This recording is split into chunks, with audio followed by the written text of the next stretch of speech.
Magaalaa Mojoo fi Adaamaa jidduu bakka daandiin saffisaa fi sararri baaburaa Itiyoo Jibuutii jirutti kan ijaaramu zooniin diinagdee addaa gadaa lafa hektaara 24,000 irratti kan buufatudha.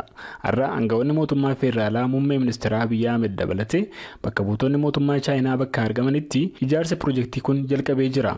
Deeheegan dura ta'an ijaarsa daandii baaburaa Chaayinaa ijaarsi piroojeektii kanaa qaama tarsiimoo ijaarsa bu'uuraalee misoomaa Chaayinaa Belt Road and Initiative ta'uu mirkaneessanii jiran. 鄂美自贸区的成功建设不仅将加速 Akkas jedhu Dee. Hojiin asluumeetti gaggeeffamu industirii Itoophiyaa kan saffisiisu dhiyeessa bittaa fi gurgurtaa idila addunyaa irrattis kan biyyattii adeemsisuudha. Lumeen kana qofaa miti. Tumsa diinagdee waloo Chaayinaa fi Afriikaaf kan fakkeenya guddaa ta'uudha. Kana malees immoo ijaarsawwan Belt and Road Initiative keessatti hojii baay'ee barbaachisaa fi guddina diinagdee Itoophiyaa keessattis shoora guddaa kan taphachuu danda'uudha jedhu. Deegan dabalataan ijaarsi kun teessuma lafaatiinis bakka murtaa'aa ta'e irratti kan argamu ta'uu eeranii qabeenyi guddaanis bakka itti argamu ta'uu darbees immoo godinni diinagdee addaa kun paarkiiwwan industirii Itoophiyaa keessa jiranillee kan walitti hidhullee jedhanii jiran. Muummeen ministeera Abiyyi Ahmed illee Itoophiyaan zoonii diinagdee bilisaaf karaa banuudhaa fi imaammata ishee fooyyessuu dubbatu. ለውጥ ያመጣንበት አንዱ ነገር ኢንዱስትሪያል ፓርክ Akkas jedhu muummeen ministeera Abiyyi Ahmed. Gama kanaan jijjiiramni nuti taasifne paarkiiwwan industirii liqaan ijaaruu manna zooniiwwan daldalaa bilisaa ijaarree abbootiin qabeenyaa biyya keessaa fi alaa waliin ta'anii haala hojii mijataa akka uuman taasisuudha. Kanarraa ka'uun egaa jijjiirama imaammataa erga taasisnee booda zooniin daldala bilisaa dirree dhawaatti jalqabamuusaa ni yaadatama.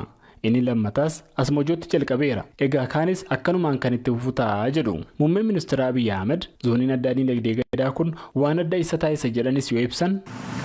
በዚህ ቦታ እንደምትመለከቱት ከዚህ ወደ ጅቡቲ የሚሄደው ፈጣን መንገድም Akkas jedhu ammas akkuma ilaaltan daandiin saffisaa fi sararri daandii baaburaa Itiyoo Jibuutii asirraan darba. Asirraa gara Hawaasa darbee Keeniyaa kan deemus daandiin guddaan asuma jira. Lammaffaan humna elektirikaati. Kanas immoo mootummaan sirnaan dhiyeesseera jedhu. Zooniin diinagdee addaa gadaa lafa hektaara 24,000 irratti kan ijaaramuu fi sadarkaadhaan kan hojjetamu ta'uu obbo Mootummaa Tamasgeen hoogganaan zoonii diinagdee addaa gadaa himanii oomishaa fi tajaajila hammatee seektoroota 10 ta'an irratti kan xiyyeeffatudha jedhanii jiran. Ijaarsa kanaa fi qarshiin barbaachisu ifaan hiramuu baatus har'a waliigalteen hojii ijaarsa piroojeektii kana jalqabu dhaabbata ijaarsaa Chaayinaa Civil Engineering Construction Corporation jedhamu waliin mallattoon mallattaa'etu jira. Dr. Geediyoon Gaamoraa Jaallataa ogeessa diinagdee fi jaarmaya mootummootaatti gorsaa dhimma biyyootan bireeksii ta'uu himan. Imaammanni ijaarsaa Belt and Road Initiative bara 2013 kan pireezidaantii Xi Jinpingiin jalqabame ta'uu himanii fandiin isaas dhaabbilee maallaqaa Chaayinaa ta'uu himan. ያው $1 trillion ነው ይሄ በአጠቃላይ Belt and Road Initiative ያለው.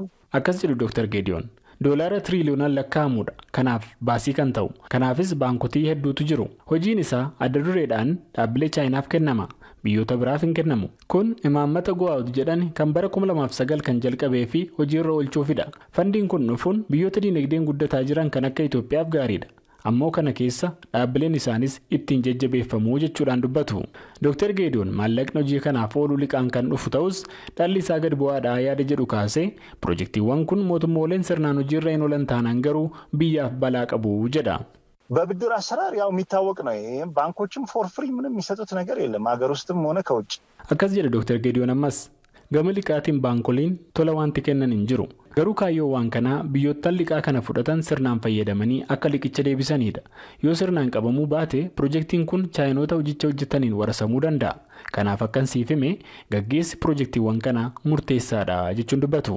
Dr. Kibur Gannaa ogeessa siyaasa diinagdeeti. Ijaarsa industirii biyya Itoophiyaa ammas kan baay'ee qorannoon isaa hafu ta'uu dubbate piroojeektiiwwan akkanaa liqaa biyya Chaayinaatiin hojjetamu akkamittiin ilaaltu waan jedhuuf akkas jedha. በአሁኑ ሰዓት አበዳሪዎች ሁሉ 1001 ምክንያት እየደረደሩ ገንዘብ በማይለቁበት ሁኔታ Akkas jedha Dr. Kibur. Jaarmaaleen liqii kennan yeroo ammaa kana sababa meeqayyaranii yeroo liqa dhoowwatan kana mootummaan Itoophiyaa liqa Chaayinaa irraa argate kana fudhachuu qabaan jedha. Garuu immoo piroojeektiiwwan kanaa fi yoo liqaa fudhatu mootummaan kun duchuma fudhata jedhee yaadu. Qoratee ilaalee miijanee fudhata jedhee yaada jechuun dubbatu. Dr. Kibur Gannaa liqaan jaamsaan bara bulchiinsa mootummaa darbee maqaa biyyaatiin fudhatamaa ture jedhan mootummaa ammaatiif barnoota guddaa ta'aa jedhanii kanaafis of eeggannoon muraasni ammatti mootummaa irraa argaa jirraa jedhan kanaaf mallattoodha jechuun dubbatu. Guyyaan walabummaa pireesii addunyaa akka biyyaatti Itoophiyaatti caamsaa 2 bara 2016 akka lakkoofsa Itoophiyaatti har'a marii rakkoo gama walabummaa pireesiin jiruu fi furmaata isaa irratti marii taasisuun kabajamee ooleera. Manni maree sabaa himaalee Itoophiyaa fi UNESCOon waliin ta'uun marii qopheessan irratti ogeeyyiin sabaa himaalee fi qaamoleen isaan ilaallatu biroonis irratti hirmaataniiru. Guyyaan walabummaa pireesii addunyaa inni bara kana Itoophiyaa keessatti kabajamaa kan jiru biyyattii keessatti yeroo walabummaan pireesii gadi bu'aa jiruttidha. Waggoottan 5 dura bara 2011 biyya gaazexeessitoota hin hiine yookaan biyya gaazexeessitoonni mana hidhaa ishee keessatti hin argamne jedhamuun kan baay'ee leellifamte. Guyyaan walabummaa pireesii akka addunyaatti Itoophiyaa keessatti akka kabajamu taasifame. Ergasii as waggaa waggaan walabummaan pireesii gadi bu'aa dhufuun madaallii bara kana taasifameen biyyoota 180 keessaa Itoophiyaan 141 irratti argamti. Kana dura hoogganaa abbaa taayitaa miidiyaalee Itoophiyaa kan turanii fi yuunivarsiitii Finfinneetti barsiisaa gaazexeessummaa kan ta'an Dr. Geetaachoo Dinquu Itoophiyaa keessatti sadarkaa walabummaa pireesii gadi bu'aa kan dhufe biyyattii keessatti walitti bu'iinsoonnii fi tasgabbiin siyaasaa dhabamuun sababa guddaadha jedhaniiru. Dhaabbilee mirga namoomaa Itoophiyaatti daayirktera kan ta'an Masuud Gabayyoo mootummaan labsii miidiyaa kabajuu fi kabachiisuutu irraa eegamaa jedhan. Miseensa mana maree miidiyaalee Itoophiyaa keessaa tokko kan ta'an Taamiraat Haayiluu manni marichaa hojiirra oolmaa labsichaa irratti wantoonni rakkoo ta'an akka hiikamaniif hojjechaa jira jedhaniiru. Dhimma kana irratti gama mootummaarraa deebii argachuuf yaaliin taasise naaf hin milkoofne jechuun Finfinneerraa Kennedy Abaateetu gabaase. Naannoo Beenshaangul Gumuz godina Matakkal aanaa Dibaaxeetti aleellaa hidhattoonni raawwataniin namni tokko du'ee namoonni 5,000 ta'an immoo qe'ee isaanii irraa buqqa'uun gabaasamee jira. Oduun kunis kunooti bal'inaan. Gumuz aanaa Dibaaxee ganda qorqee keessatti torbaan darbe kibxata bitootessa 21 bara 2016 haleellaa hidhattoonni bananiin lubbuun nama tokko du'uu manneen jireenyaa 30 gubachuu namni maqaan isaanii akka hin dhahamne gaafatan sagalee Ameerikaatti himaniiru. Hidhattoonni haleellaa kana fudhatan kanneen kana dura bosona seenuun mootummaa waliin falmaa gaggeessaa turanii fi mootummaa waliin araaramuun gara jireenya nagaatti deebi'anidha jedhu namoonni miidhaan irra ga'e. Waamicha nagaa mootummaa naannichaa fudhatanii qabsoo hidhannoo dhiisanii gara nagaatti kan deebi'aniiranii fi yeroo ammaa bulchiinsa mootummaa naannoo Beenishaangulitti hoogganaa biiroo qindeessa hirmaannaa uummataa hidha laga Abbayyaa kan ta'an akkasumas hoogganaa sochii dimokiraatawaa uummata Gumuz kan ta'an obbo Giraany Guddataa himannaa hidhattoota isaanii irratti ka'ee hidhattoonni keenya gochicha keessaa harka hin qaban jedhanii gochicha kan raawwate hidhattoota waraana bilisummaa Oromootis jedhaniiru. Bulchiinsa godina Matakkal kan ta'an obbo Lammeessaa Wayyaawaa irraa dhimma kana irratti deebii argachuuf bilbila harkaa isaanii irratti irra deddeebiin bilbilus hin deebisan.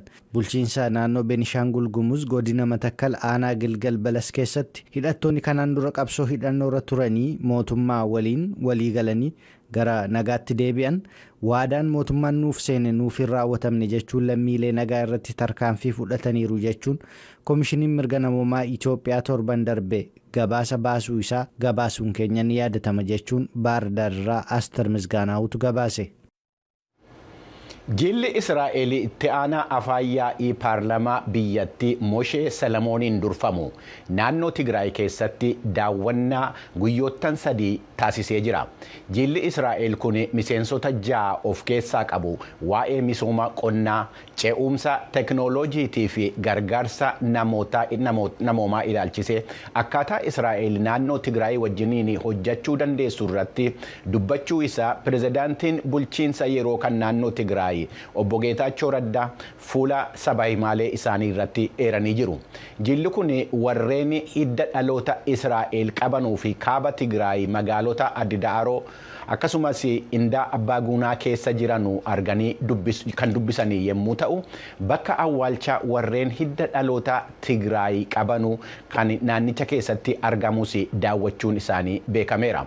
Karaa biraatiin jilli ogeessota nageenyaatii fi dippiloomaasii miseensota 10 of keessaa qabuu fi dhaabbata London keessa maanneeffate Royal Defense College jedhamurraa gara Tigraayin deemee daawwatee jira. Jilli kun dhimma nageenyaa waliigaltee nageenyaa Piriitooriyaatii fi haala yeroo irratti dura taa'aa adda bilisummaa uummata Tigraay Dr. Dabratsiyoon Gabre Mikaa'elii wajjiniin dubbachuun isaas beekameera.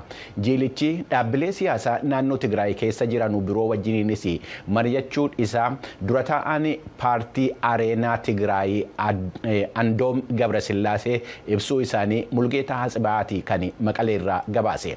Yommuu gara oduu biraatti darbinu immoo biyya alaatti yommuu darbinu immoo Keeniyaan nageenya Sudaan kibbaa irratti hooggantoota Afrikaa birootii wajjiniin marii Naayiroobii keessatti jalqabdee jirti. Oduun kun ittaanis ni dhiyaata bal'inaan.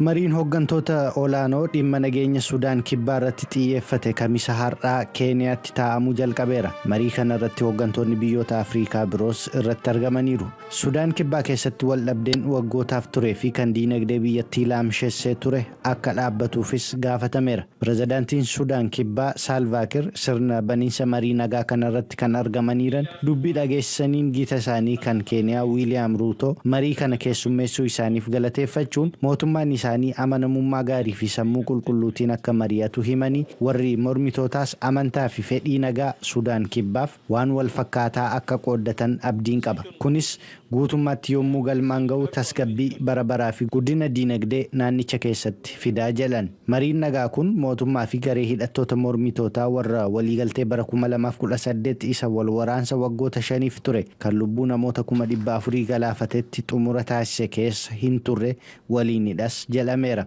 Hoogganaa garee mormitoota SPLM dhugaa kan ta'an Paagaan Amuum Okech yaada wal dhabdee keessaa ba'uu qabna. Akka diinaatti wal ilaaluun hafuu qaba. Nuti obbolootaa jedhaniiru. Marii nagaa Sudaan kibbaa Keeniyaan gaggeessaa jirtu kanarratti pirezidaantonni biyyoota Maalaawii, Zaambiyaa, Naamiibiyaa fi Waaltaa Riippaabilika Afrikaas irratti hirmaachaa jiru.